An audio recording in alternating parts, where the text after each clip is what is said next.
Separuh Ramadan dah berlalu. Macam mana dengan sasaran takwa dan syukur kita? Adakah takwa dan syukur kita makin meningkat? Lepas ni saya akan kongsikan beberapa tips untuk sama-sama kita tingkatkan takwa dan syukur supaya Ramadan berbaki jadi lebih bermakna. Terus ikut perkongsian saya. Sebelum tu, puasa sebulan seharusnya akan beri manfaat kesihatan badan juga. Saya pernah kongsi sebelum ni pasal macam mana puasa boleh bantu baiki sistem badan, aktifkan metabolisme ketosis dan proses autofagi. Tapi semua manfaat ni tak berapa jadi kalau lepas masuk maghrib sampai menjelang subuh, kita masih banyak ambil karbohidrat. Tahun ni saya sendiri cuba ambil peluang Ramadan untuk baiki badan secara perlahan-lahan.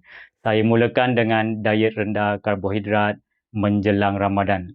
Lepas tu cuba diet keto dan sekarang saya sedang cuba diet carnivore. Lepas ni saya nak teruskan dengan lion diet dan juga fat fasting untuk betul-betul pulihkan sistem badan, metabolisme dan autofagi supaya lebih optimum. Setakat 15 hari ni dah rasa kebaikannya, terutamanya tak terlalu mengantuk lepas makan, berbuka dan sahur. Kalau nak manfaatkan Ramadan bukan saja untuk pahala tapi juga kesihatan, jom cuba ikut langkah kecil macam saya.